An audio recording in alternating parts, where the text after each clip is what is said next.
Welcome everybody to the western wall of the Temple Mount.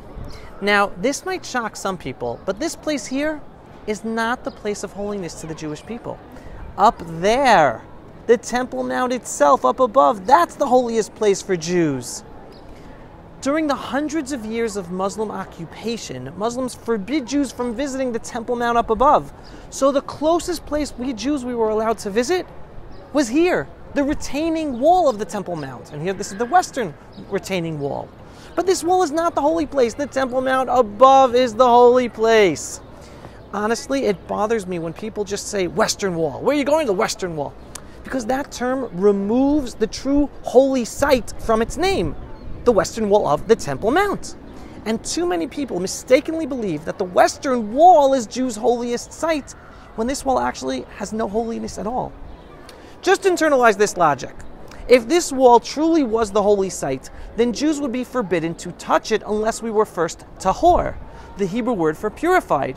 How do we do that? By going to a ritual bath first. But we don't have to go to a ritual bath before visiting or touching the western wall of the Temple Mount. But we do have to go to a ritual bath before visiting the Temple Mount above, because that is the holy place for Jews.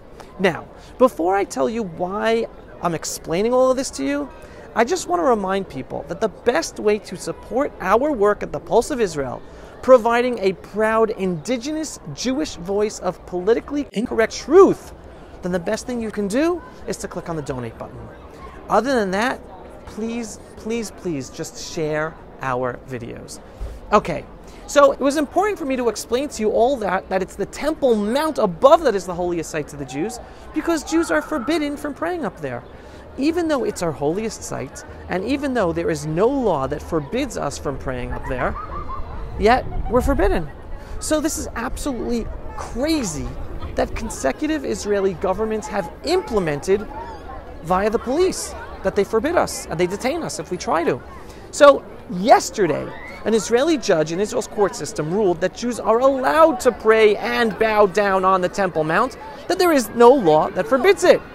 Here's the judge's statement.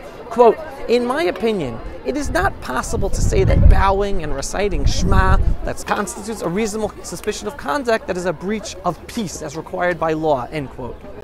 Now, despite that very, very clear ruling, today, the police are detaining Jews for trying to pray and bow down on the Temple Mount against the court's ruling. Just watch, this happened this morning.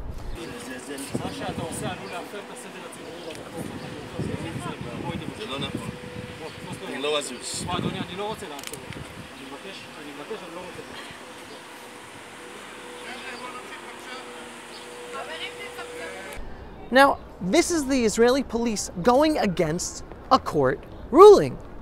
So, Israeli attorney Nati Ram, who is a friend of mine, he's the one who petitioned the court for this case. And he said the following in an interview, and I quote, "This is apartheid against Jewish people. People of the Bible must come out against discrimination and racism against Jews on the Temple Mount," end quote. So what gives? As I mentioned before, there is no law that forbids Jews from praying on our holiest site in the world. However, the Muslim world warns Israeli governments that they would launch World War III against Israel if Jews would be allowed to pray on the Temple Mount.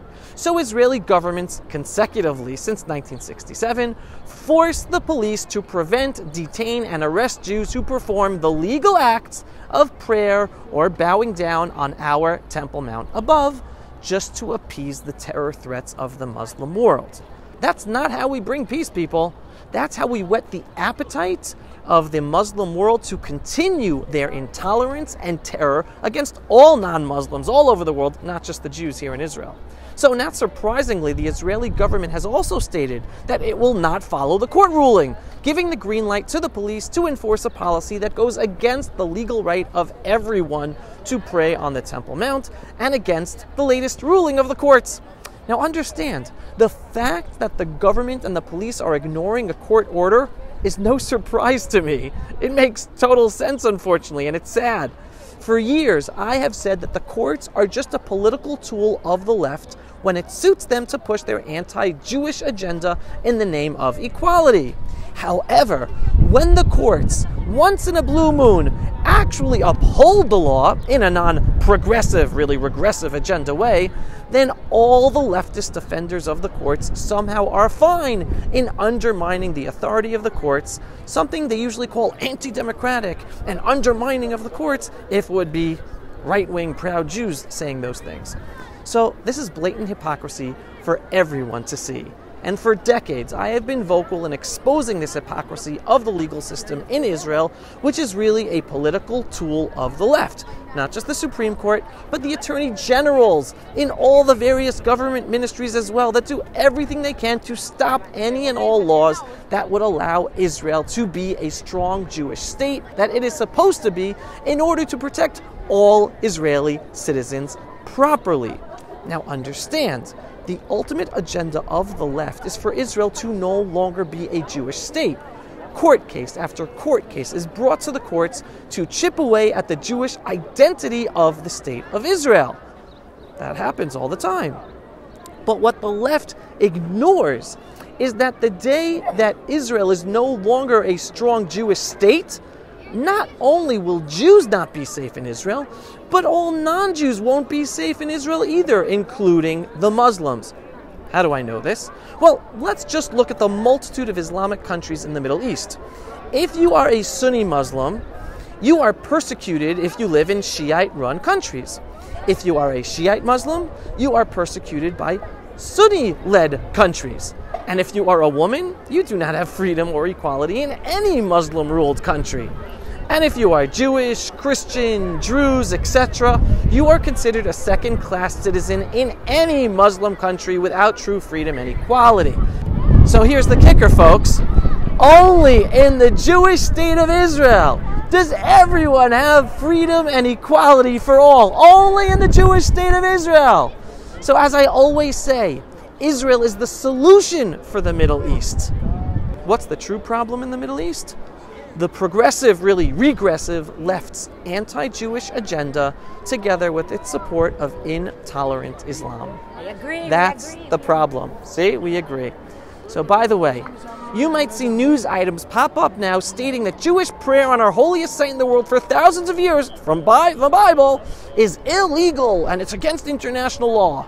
Does that make any sense to you? That it would be that international law should make it illegal for Jews to pray on our holiest site, the Temple Mount? Well, that's what voices in the Muslim world are already saying, like Jordan, the Palestinian Authority, and others. And Western media sources are all willing accomplices to spread that libelous lie. But stick with me, folks, for the truth about Israel and the Jewish people. And let me know when you come visit our holy Jerusalem. Thanks for watching, everybody.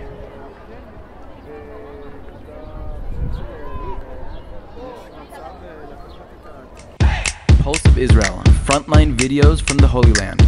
Support our work by donating today.